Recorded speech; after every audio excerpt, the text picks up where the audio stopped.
How do you know po si Attorney Abella? Attorney, Abella po. he is our counsel, Your Honor. He's your counsel? Abella. Attorney Abella? I don't know Attorney Abella, sir. You don't know an Attorney Abella? Attorney Rochelle Abella? No, sir. Sorry, Mr. Chair, may we ask si Attorney Sanchez? Do you know a Mr. Attorney Abella?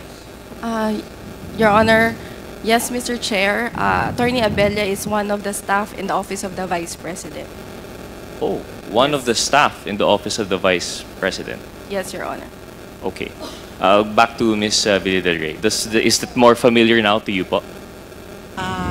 Hindi po ako masyadong familiar sa lahat ng employees of the Office of the Vice President.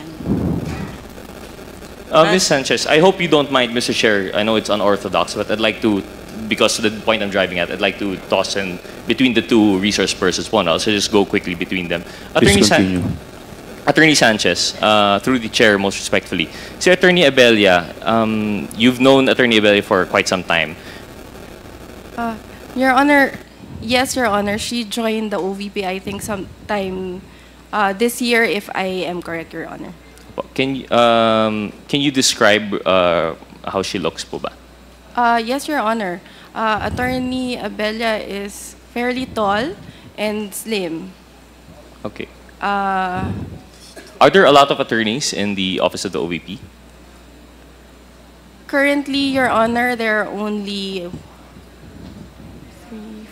around 4 attorneys under the Legal Affairs Division. But there are other lawyers in the Office of the Vice President performing other functions, Your Honor. Would you consider Attorney Abella a fairly prominent lawyer in the OVP? Is she all over the place po ba? Or? No, Your Honor. Attorney Abella does not report daily at the Office of the Vice President. Her tasks, from what I know, because I am not the head of the Legal Affairs Division, are mainly on execution of non-disclosure agreements and other documents and contracts for the Office of the Vice President, Your Honor. Okay, so si Attorney Abella is mostly tasked with preparation of NDAs and you mentioned, sorry, can you repeat it for us, contracts, please? Contracts and other documents, Your Honor. Is she also tasked with preparing statements for I'm not the aware, OVP? Your Honor. Not aware. But she, right? Yes, Your Honor. Attorney Abella is a person who, although is not on site, would sometimes be on site. Most of the days, I think, in the week, she is on site, Your Honor. And her office is her outside, her external office. Would you know kung saan po ito? No, Your Honor. No, so just the internal office. And Yes, all Your of Honor. your interactions with Attorney Abella have been inside the office of the OVP. Yes, Your Honor. You've never interacted with Attorney Abella outside the OVP. No, Your Honor. Okay, I'd like to return my question po to Ms. Villa del Rey. After the description po, no? Attorney Roch, I will just like to interject in line with your line of questioning. Saan po ba yung official office po ni OVP? Mr. Chair, the official office of the OVP is at the 11th floor, Robinson Cybergate Plaza, Mandaluyong City. Your Honor. Mandaluyong? Yes, Your Honor. Okay. Please continue. Thank you, Mr. Chair. Ms. Villa del Rey, so after the descriptions, given the job description and actual physical description and office description of Ms. Abella, hindi pa rin po familiar po sa inyo? I remember now, Your Honor, si Attorney Abella po is once pumunta sa office. Once accounting. pumunta sa office. In any instance, did you go to her office? No, sir. She went to my office. To your office. What was the concern po kung why she went to your office? Ang natatandaan ko lang po naging interaction niya sa akin is kinumusta niya ako. Nothing official? Has she not done anything, preparation of any documents of any kind for you, Ms. Villa del Rey? None, sir. Congressman Roch, for a while. Saan po yung office ninyo? Same office po, Cybergate Plaza, Mandaluyong. So, doon din po. So, doon din po yung office ni Attorney Abella. Tama din po. As staff of the OVP. Tama po ba? Attorney Sanchez, tama po ba? Yes, Your Honor. Okay, thank you. Please continue, Congressman Rog. Thank you, Mr. Chair. So, Ms. Villa Del Rey, you've confirmed the once po you've interacted with Attorney Abella. Si Attorney Sanchez po, through the Honorable Chairman, have you had any recent interactions with Attorney Abella? Your Honor, from time to time, Your Honor, regarding work. More Your Honor. specifically, do you recall having an interaction with Attorney Abella last November 9? Your Honor, through phone conversation, Your Honor, she asked me to send a copy of my ID, Your Honor. Copy of your ID. Would you know the purpose of the copy of the ID? I think, Your Honor, it is for her to notarize a statement that I executed, Your Honor. And you did not have an interaction with her aside from the phone call? Phone call only, Your Okay. Honor. Ms. Villa Del Rey, do you recall a similar interaction with Attorney Abella noong November 9 po? November 9, Your Honor, yes. When she asked to also send a copy of my ID. Okay. And you are aware of the purpose also was to notarize po? Is it the same purpose as Attorney Sanchez? Yes, Your Honor, to notarize po itong statement. Can you clarify po for us, this statement, this is of your own volition, tama po ba? Tama po. And you prepared this yourself? Tama po. And you sent this to Attorney Abella? Your Honor? Pinadala mo po ito kay Attorney Abella? Yes, Your Honor. And then you did not appear personally to have it notarized? Pinadala ko po ito sa Office of the Legal Affairs. Pinadala sa Office of Legal Affairs. And they did not ask for your physical presence for the signing of the document? No, Your Honor. No. Another clarification. Where were you when you received a phone call from Attorney Abella? You were in your office? I was in my office, Your Honor. In Mandaluyong. in City, Mandaluyong. Your Honor. How about you, Ma'am Villa Del Rey? Where were you? Also in Mandaluyong, Your Honor. Okay. In both dates, in both instances, November 9, you were both in Mandaluyong. Tama po ba? And that was the time when you received phone call from Attorney Abella. Tama po ba? Your Honor, may I just correct? It was through the Chief of the Legal Affairs Division, Your Honor. Ano po? It was through the Chief of the Legal Affairs Division. She was on the phone with Attorney Abella, and she relayed the message. But I was with her at that time, Your Honor. You were with The Chief of the Legal Affairs Division. Chief Your of the Honor. Legal Affairs In Mandaluyong. in Mandaluyong. Yes, How about you, Your Honor. ma'am? Same. Same po. In Mandaluyong din. In Mandaluyong Okay, also, thank sir. you po. Please continue, Congressman Rog. Thank you, Mr. Chair. So proceeding from that, Attorney Sanchez, would you say you had the same instance, the same procedure for the notarization of your document? So you prepared the statement, you signed it, tapos pinadala na lang po? Your Honor, I signed it at the time that, in front of the Chief of the Legal Affairs Division, Your Honor. I handed it over, Your Honor. Okay, you signed it in front of the Chief of the Legal Affairs Yes, Your Division. Honor. Was Attorney Abella present? No, Your Honor. Okay. I'd just like to have that procedural fact noted by the committee. Actually, I might be mistaken, but from my understanding, based on notarial rules, the affiant should actually sign the document in front of the notary. So it's just concerning po na they have that procedure in which they prepared the statement, they signed it, then pinadala na lang po. In fact, they admitted to the fact that the ID was just asked over the phone for the point of the notary. But to clarify po for the committee, this is not, unfortunately, this has become a practice sometimes for notarial services, and sometimes it's overlooked. However, what's important to stress and to bear in relation to the proceedings here is that Attorney Abella is not only notarizing a regular statement. This is a statement before this House. And aside from that, Attorney Abella's signature, Attorney Abella's notarization actually appears in other significant documents. I'm not sure if Attorney Sanchez would be aware, being Chief of Admin po ba and Finance.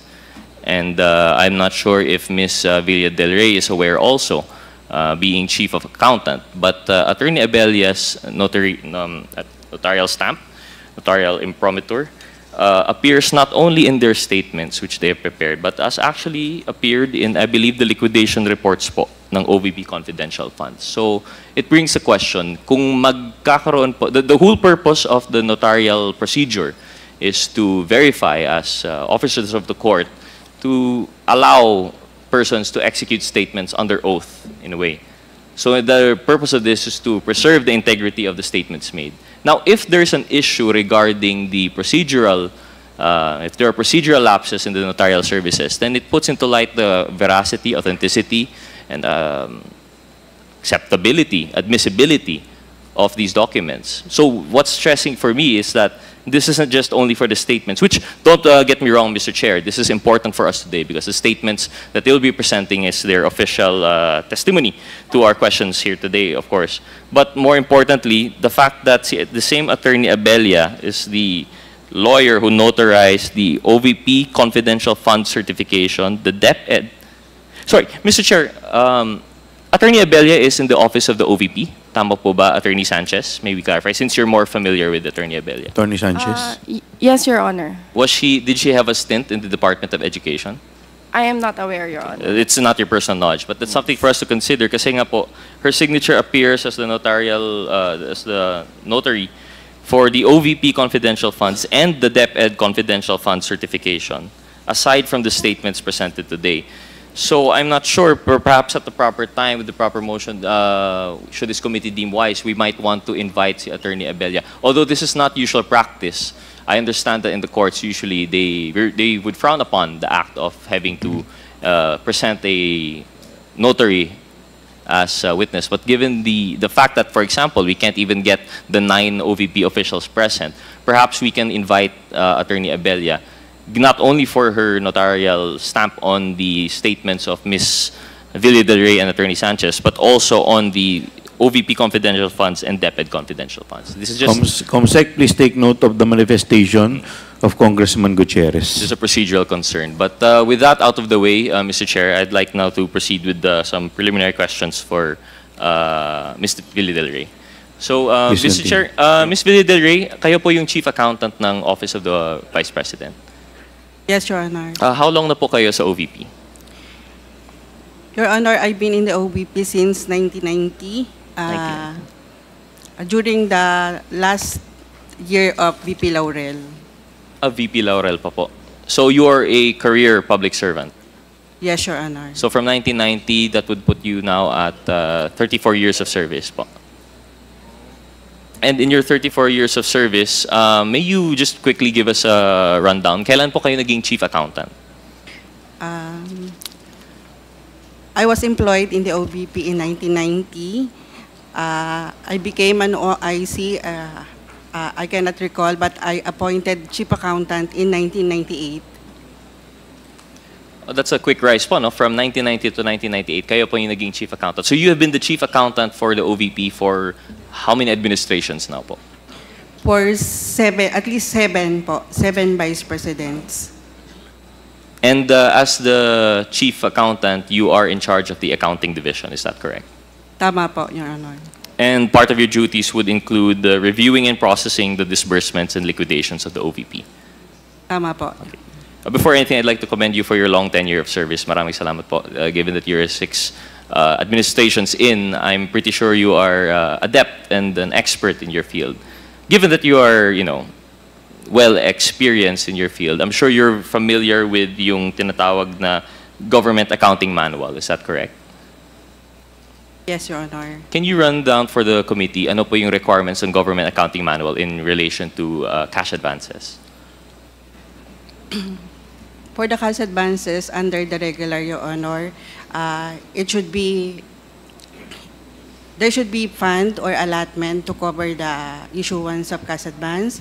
There should be cash allocation. For the travel, Your Honor, hindi po required na banded siya, pero for activities, should be banded with the Bureau of the Treasury. There should be a special order designating special disbursing officer, Your Honor. Okay. So for yung cash advances po natin, that in the yung GAM na sinasabi, this is the standards for accounting of the government, and this would apply generally to other agencies. Tama po ba? Tama po, Your Would the GAM on the provisions on cash advances, would that also apply to confidential funds?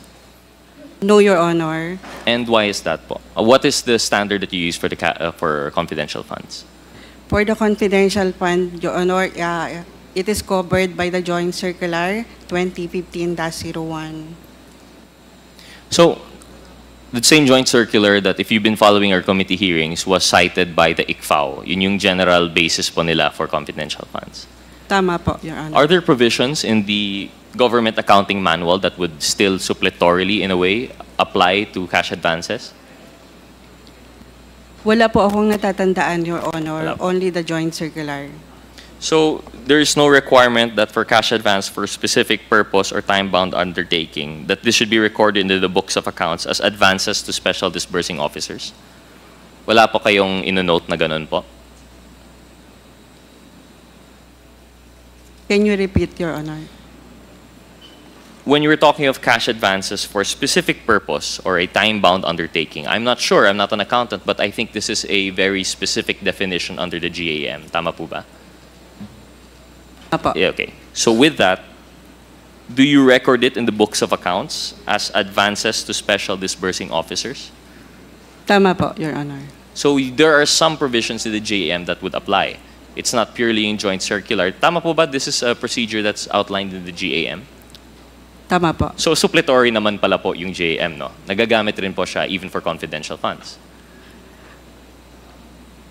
Possible po, Your Honor. Pero nakapokus po ako sa joint circular when it comes to confidential fund. Okay. But do you recall recording yung advances ito to special disbursing officers? Yes, you do. And the relevant provisions actually for the GAM for confidential funds is Chapter 6, apparently. So the process of the cash advance, pagkatanggap po ng check, ini-encash po ito ng SDO. Tama po ba? As I recall, Your Honor. As you recall. In this instance, what is your participation po in the handing over of the check? Do you foresee the encashment? Do you oversee the depositing? Ano po yung inyong interaction with the SDO in relation to this? Your Honor, ang naging task po ng accounting sa issuance ng cash advance is only for processing. Meaning, For processing of disbursement voucher, not for issuance of check. not for the issuance of the check, but the processing of the disbursement voucher. So, ano po yung procedure for the processing of the disbursement voucher? In the processing of a disbursement voucher for confidential fund, it should be supported by all the required supporting documents as stated or as required in the Joint Circular 2015-01. Okay.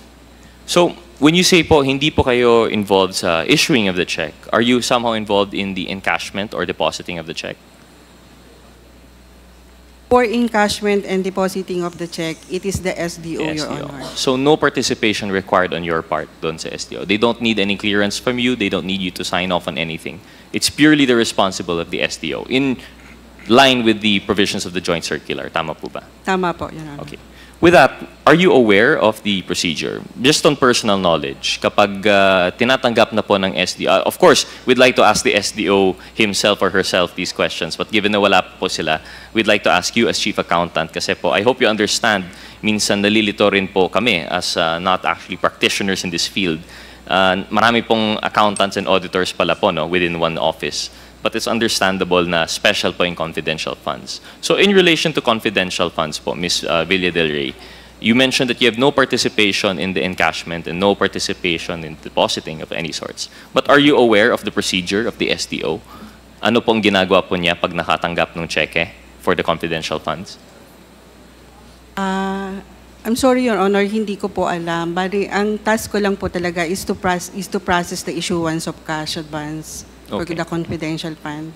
Sige po. Ms. Villa Del Rey, ayon po sa GAM, required pong mag-institute ng internal mechanisms or internal controls ng OVP to safeguard po yung mga cash advances. And I would assume this would also apply to confidential funds. Are you aware of any safeguards that are being implemented for the OVP's confidential funds? For the regular funds, Your Honor, yes, we have po controls. Like it should be liquidated within 15 days from issuance or upon completion of the activity. For the regular fund. But for confidential Regular fund. funds, are you aware of any controls that you might have implemented as Chief Accountant? Yes, Your Honor, according to Joint Circular, there should be reportorial requirements Like for accounting, the issuance of cash advance is, or upon disbursement of the cash advance, it should be submitted to the audit team, resident auditor, within 7 days from issuance, to Your Honor, including all supporting documents. Ms. Villa Del Rey, when you mentioned resident auditor, you're talking about the resident auditor of the COA? Tama po ba? Tama po. Okay. So, do you have any participation in the vetting or authentication or going through the supporting documents ng confidential funds? Supporting documents, Your Honor, for the issuance of cash advance. Issuance of cash advance only. Pero for the liquidation, wala na po kayong kinalaman. Wala na po, Your Honor. So you would not be involved with the documentary evidence of payment for yung mga acknowledgement receipts, etc., etc. No, Your Honor. Based on joint circular, it should be the responsibility of the special disbursing officer. And never at any point, even procedurally, dumaan po itong mga SDs or DEPs sa kamay po ninyo. This is directly between the SDO and the resident auditor. Tama po ba? The DBs of the issuance of cash advance, yun po ang dumaan sa accounting sa akin. Other DBs na nagkaroon ang disbursement ng confidential fund, hindi po dumaan sa accounting, Your Honor. By DVs, you mean yung disbursement vouchers po? Tama. Yes, Your Honor. Do you, as chief accountant, are you required to review a journal entry voucher? Yes, Your Honor. Does this apply for confidential funds? Yes, Your Honor, upon recording of the issuance of cash advance. So upon the issuance of cash advance, this is still related to the disbursement voucher lang po? Yes, Your Honor. And when you review the journal entry voucher, you have to certify it, is that correct? Yes, Your Honor. So ano po yung nalalaman ng certification na ito? For the certification of the issuance of cash advance, in the voucher, Your Honor, it is stated that there should be cash available and supporting documents complete and proper.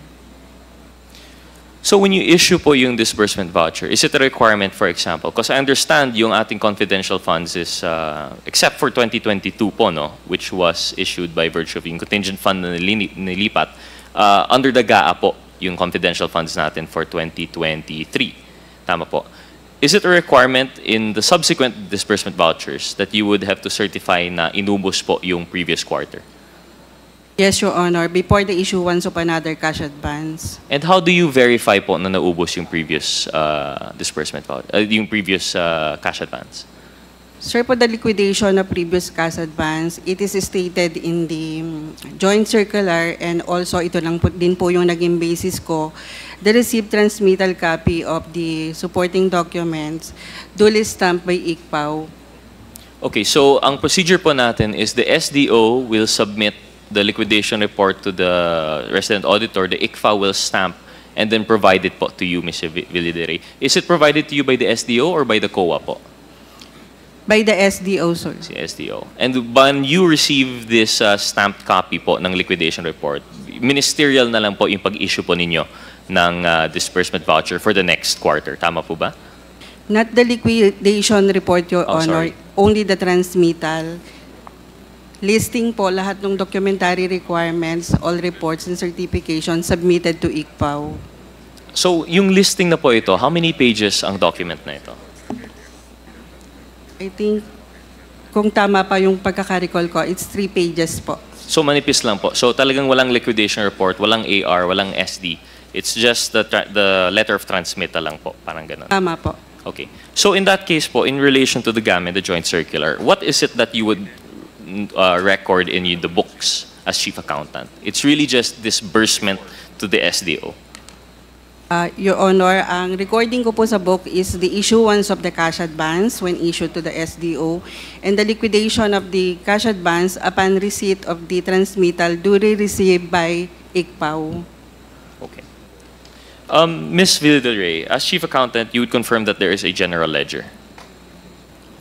Yes, Your Honor. And the general ledger, the purpose is to keep a record of all of these. Would that include the supporting documents?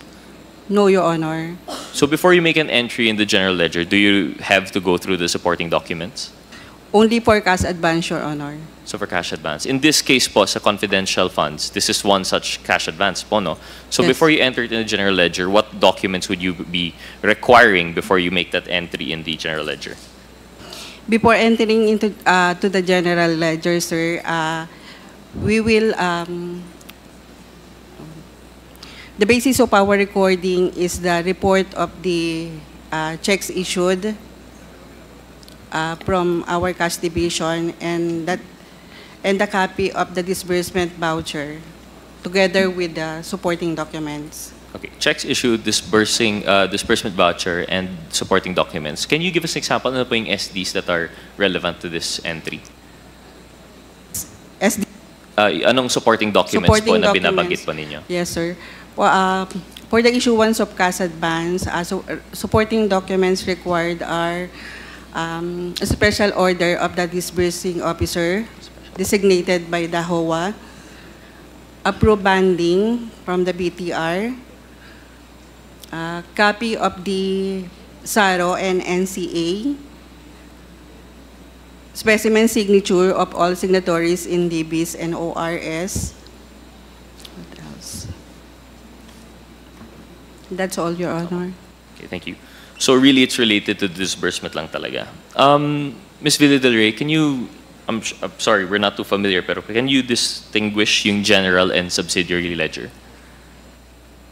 General ledger, sir, is the basis of the trial balance. Subsidiary ledger pertaining to the individual accounts. And do you maintain a subsidiary ledger for the confidential funds? For the SDO, Your Honor. For the office of the SDO. And ano po yung lalabas po dito sa subsidiary ledger? It's just per check, per Yes, entry. sir. The recording of the cash advance and upon liquidation, also the crediting of the cash advance. Does the SDO have to report to you for entry into the subsidiary ledger yung different tranches of which that whether they encash or deposit the quarterly confidential funds, or isang bagsakan lang po ito sa inyong ledger? Isang report lang po. Isang report lang from report of checks issued. Isang report lang po talaga of checks issued. So generally, in that subsidiary ledger for the SDO, ano pa po ang mga entries ninyo aside from dun sa confidential funds? Are there any other transactions or accounts that you have to record that concerns the SDO? Your Honor, only the date of the check number, the details po, like if it is for the first quarter, second quarter, and the amount only. So it's a quarterly thing po talaga. I know you answered this earlier, but just to clarify, so ang magre-reflect po sa subsidiary record is yung one-time cash. Hindi po siya daily releases or disbursements. No, Who Your would have the Honor. record of any daily release or disbursement? Per JC, Your Honor, it is the SDO. The SDO's responsibility. And I know it's no longer part of your responsibility, but of your personal knowledge, nagpapatulong po ba yung ating SDO sa inyo, ang SDO ng OVP, when it comes to recording things as per requirement of the Joint Circular? No, Your Honor. So just to clarify, and the process is yung interaction po ninyo with the SDO is purely upon receipt of the request po ba yun, or yung transmittal, you will then certify into the ledger. Sorry, can you repeat again to us? As a summary na lang po, no? Kasi I know chinap-chap na po natin, pero give us a summary of your interactions with yung SDO in particular. Actually po, wala po akong interaction sa SDO. Only the reports. When the disbursement voucher for cash advance is forwarded to accounting, wala po akong interaction sa SDO. When we recorded it in the books of accounts, wala din po. And when we liquidate it, wala din po. Because only through documents po kami nagbe-base. Okay, documents na po. Okay, although you don't interact with the SDO particularly, personal knowledge po, in what instances do you interact with their office? Through documents. So this is purely for confidential funds only. Walang ibang entry, walang ibang transaction that would require documentation or certification on your part po. For the liquidation, Your Honor, I signed the liquidation report. Oh, you signed the liquidation report. And what is the purpose of your signature po sa liquidation report? For the liquidation report, Your Honor, I certify that all supporting documents in the issuance of cash advance are proper and complete. Also in the transmittal forwarded, sir. I understand po earlier you mentioned na as far as you're concerned with the general and subsidiary ledgers of the OVP, wala po kayong, hindi po dumadaan po sa inyo yung acknowledgement receipts, documentary evidence of payment, and other supporting documents. Sabi niyo po yun earlier, tama po ba? Tama po. But now you're saying po na in the liquidation report, you certify that you have reviewed all of these supporting documents. The supporting documents, sir, that I mentioned is all supporting documents attached to the issuance of cash advance. But you mentioned you signed yung liquidation report itself. Only the liquidation report as annexed in the joint circular, Your Honor. So yung liquidation report as annexed in the joint circular, and Yes. what you are certifying there is that you've gone through all of the supporting documents. Tama po ba? So would this not include yung ating acknowledgement receipts and documentary evidence of payment? Sir, in the JC, hindi po included sa responsibilities ng accountant ang review of the documents evidencing payments. So, sorry, I hope you can forgive the confusion, no? Kasi earlier you mentioned when you go through the supporting documents and other, yung mga supporting documents lang, you were talking about for signing of the disbursement voucher to release the check po, no? The cash advance. The cash advance. But in this case of the liquidation report, this is already post-disbursement, tama po ba? The liquidation report is already talking about the quarter that has lapsed. So you are signing on supporting documents there. What supporting documents po are you certifying in that case?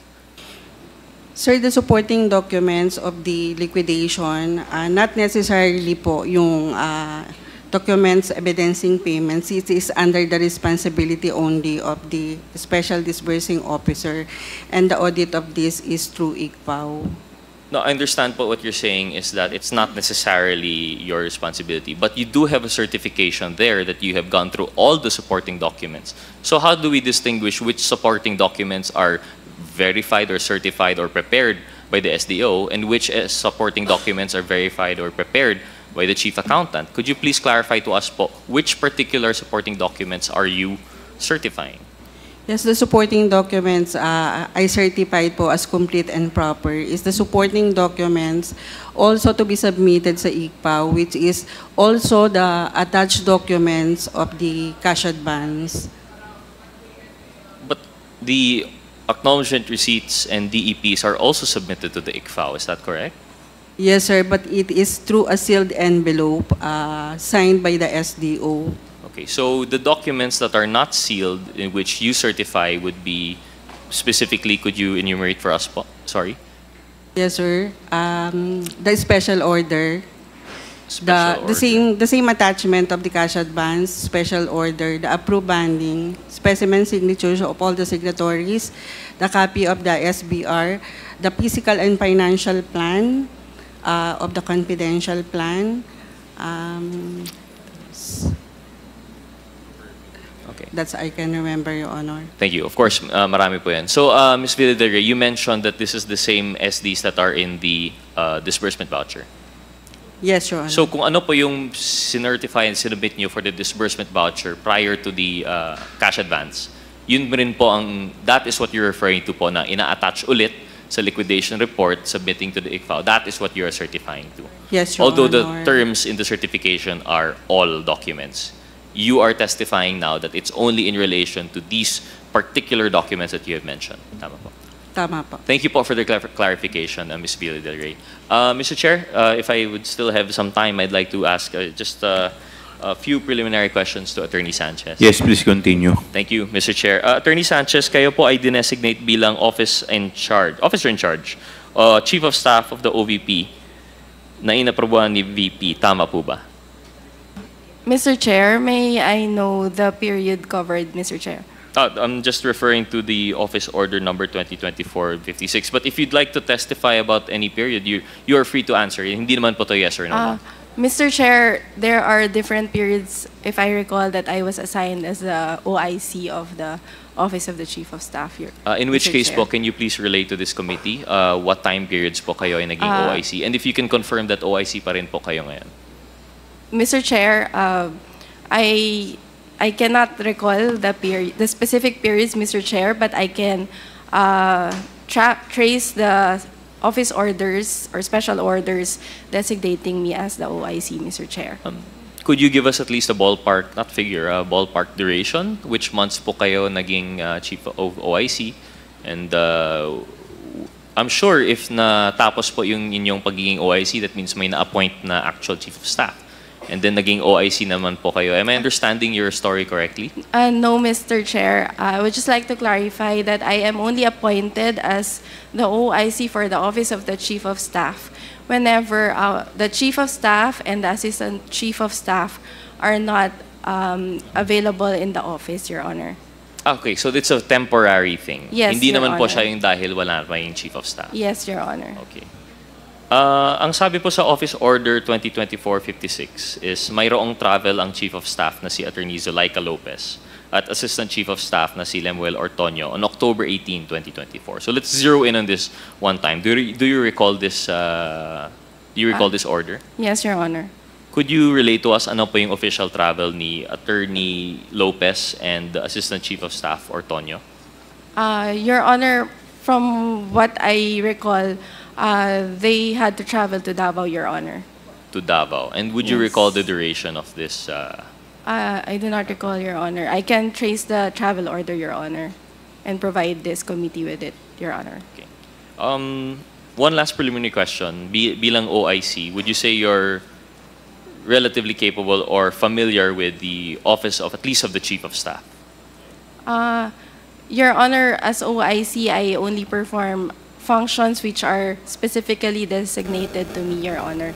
So I still am able to get direct instructions from the Chief of Staff even during the period that she is not in the office, Your Honor. Even when she is abroad?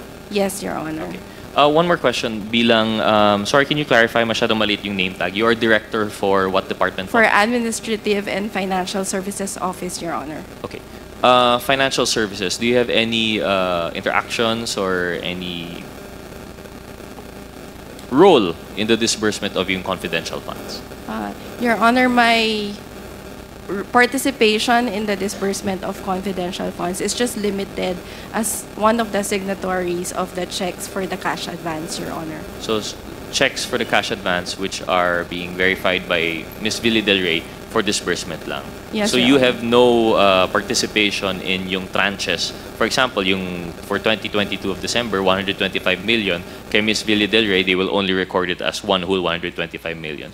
But as Director for Finance, would you have any knowledge as to the breakdown of that 125 million and live kung kailan to dinidisburse?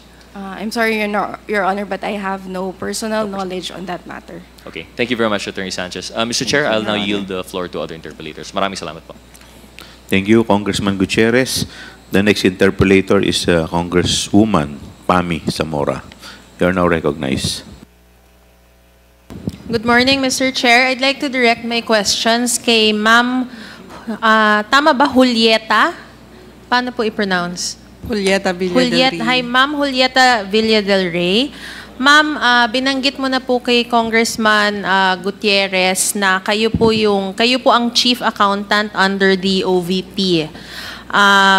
Bilang Chief Accountant po, to whom are you directly under po? Kumbaga, sino po ang inyong immediate and direct supervisor?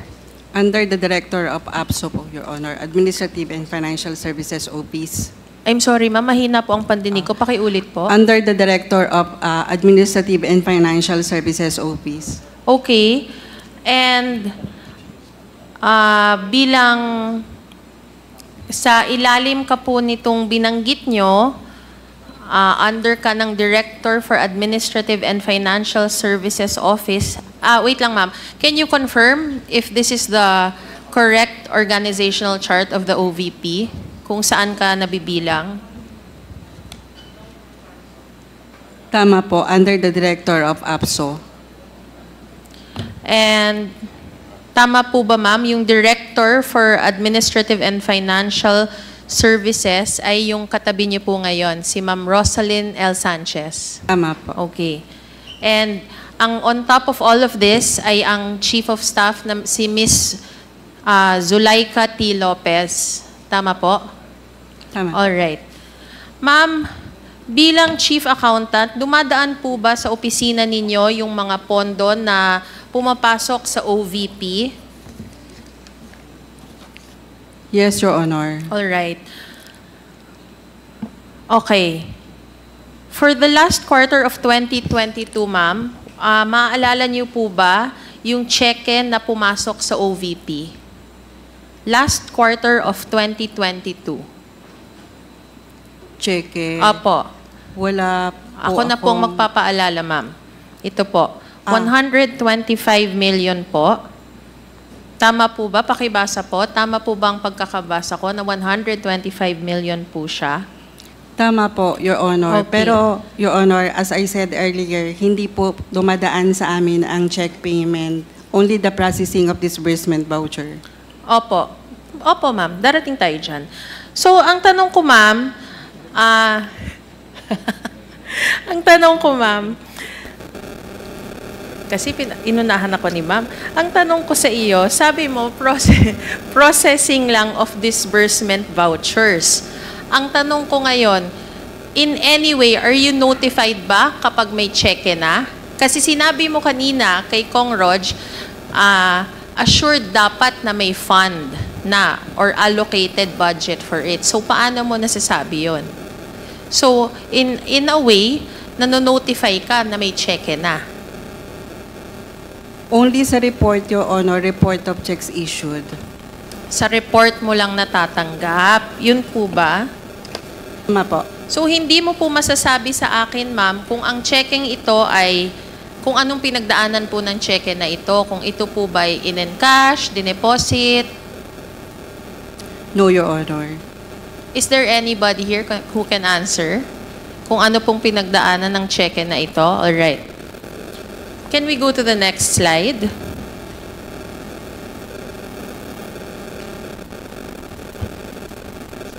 Meron po akong ipapakita ulit.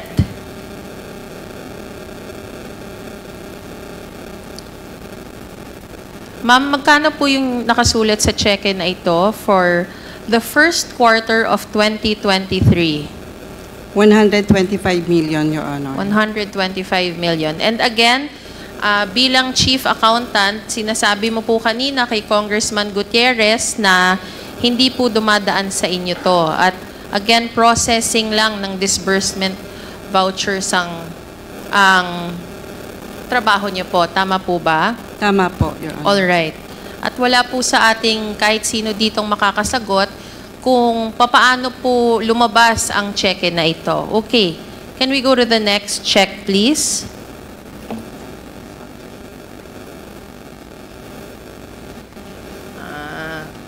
Oo. Ito naman, ma'am.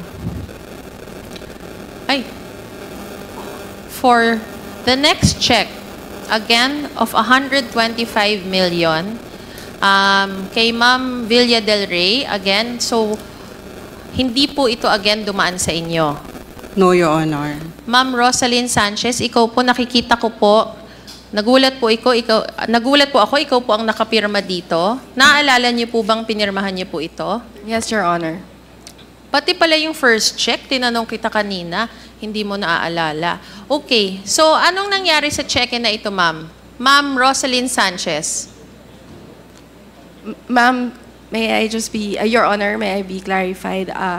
When I mentioned to Congressman Gutierrez earlier that I am the signatory, my participation for confidential So you funds is a signed the check and then you signatory don't for know what checks. happened next? Yes, Is Your that what Honor. you're saying? All right, I'll take that answer. Okay.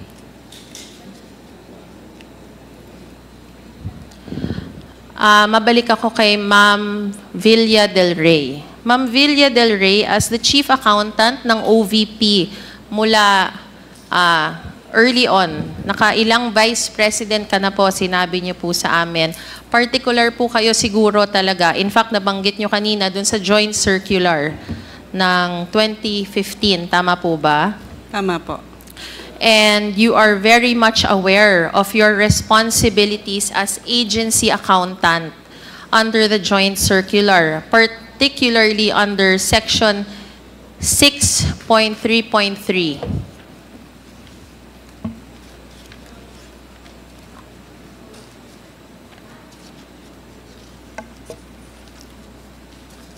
Tama po, Your Honor.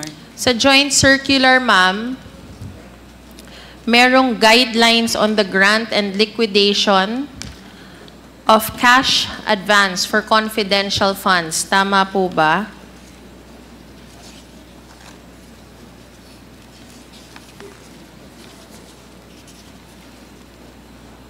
Tama po, Your Honor.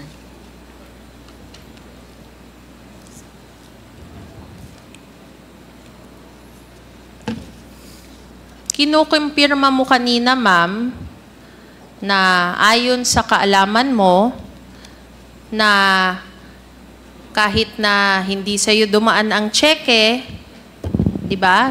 Paulit-ulit mo pong sinabi, pero kinukumpirma mo pa rin na nakatanggap ng 125 million na confidential funds 4 times ang OVP. Tama po? Tama po, Your Honor. Okay. Ma'am Villa del Rey, aware ka naman po na kahit hindi po ikaw ang SDO, na liable ka pa rin po bilang Chief Accountant ng OVP. Kung sakaling mapatunayan na nagkaroon ng misuse ng confidential funds ang OVP. Tama po ba? Tama po, Your Honor, depending on the participation. Under, kasi ma'am dun sa joint circular, yung liability mo ay katumbas ng liability ng SDO. Tama po ba yun, ma'am? Tama po, as mentioned, depending on my participation. Opo, kaso kanina tinatanong ka po ni Congressman Gutierrez, nung nagpirma ka po sa liquidation report, hindi naman po nakasulat doon na ito po ang pirma niyo, certified, supporting documents complete and proper. Yun po ang pinirmahan ninyo, ma'am. Tanong lang naman po yun. Under po ng joint circular, again, isa ka talaga dun sa 3 signatory. Ikaw po, yung SDO na si Ma'am Gina Acosta at ang Vice President. And dahil po sinacertify mo ang dokumento na isinumite at ay kumpleto, sapat bilang Chief Accountant, ikaw ay naging isang accountable officer. Tama po ba? Tama po, Your Honor. Dahil po, ma'am, sa pagpirma mo sa receipt of payment, ikaw ay naging accountable sa custody at pag-safekeep ng mga funds na ito. Tama po ba, ma'am? No, Your Honor. Hindi po ako nag-safekeep ng fund. Only the processing of the issuance of cash advance and recording of its liquidation. Alright. Familiar ka po ba, Ma'am Villa del Rey, sa Presidential Decree number 1445 or the Government Auditing Code? Yes, Your Honor. PD 1445.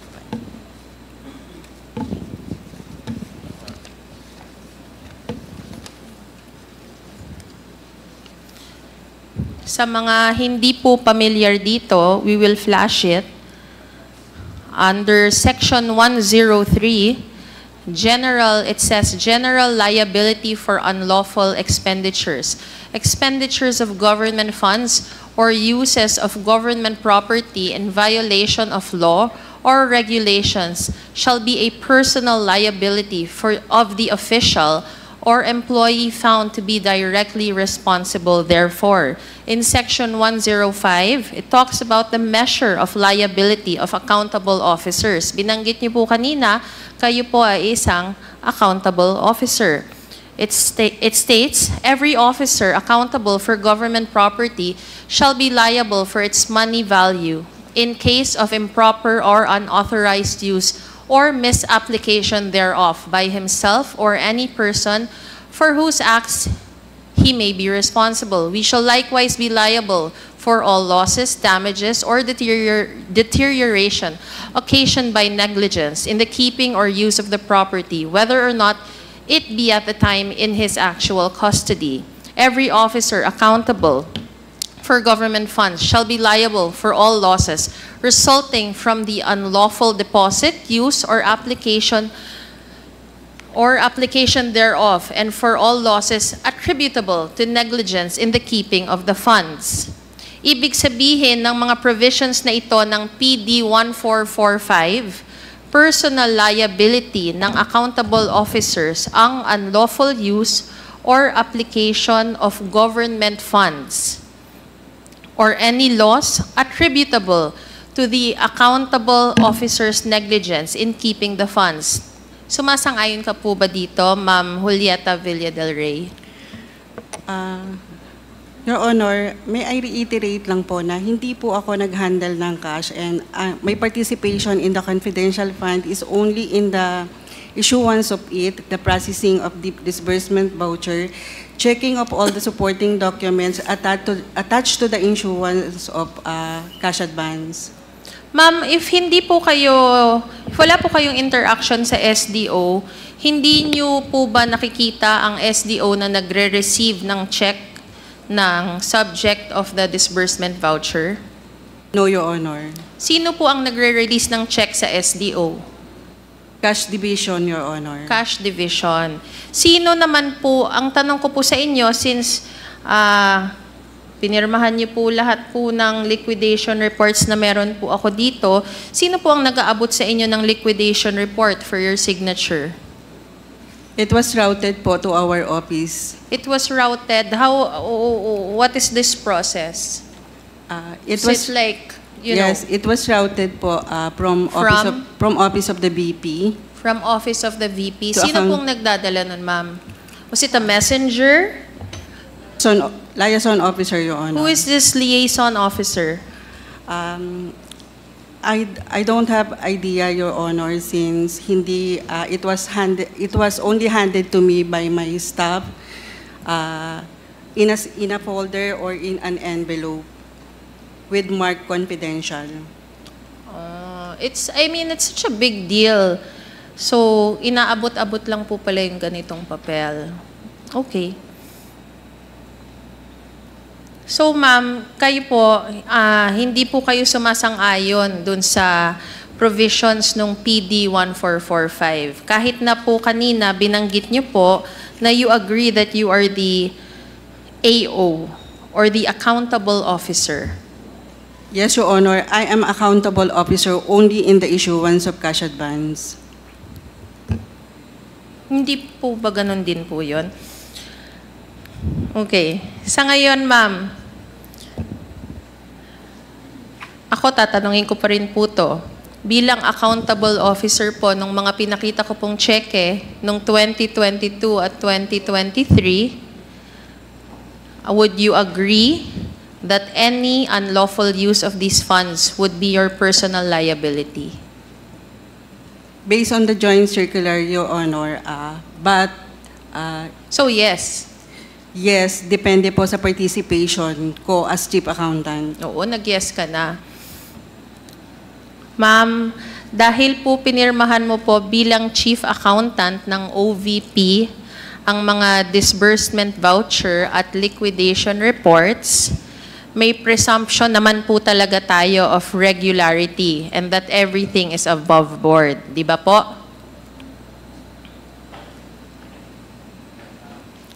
Yes, Your Honor.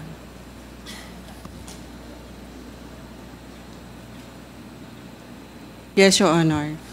Pero bakit kaya, ma'am, base sa mga testimony nung nakaraang hearing, nalaman ng publiko, nalaman din namin dito, na bukod sa unreasonable at hindi makatarungan ang paggastos ng mga funds na ito, ay hindi din properly substantiated or supported ng dokumento, katulad na lamang po ng mga disbursement vouchers na sinertify mo po. Ang disbursement voucher, Your Honor, na sinertify ko is for the issuance of cash advance.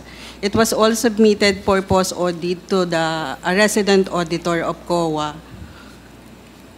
And as far as I'm concerned, Your Honor, wala pong naging AOM ang issuance ng cash advance. All right. Mr. Chair, we can confirm, no, bilang yung chief accountant na si Ma'am Julieta Villa del Rey, kahit po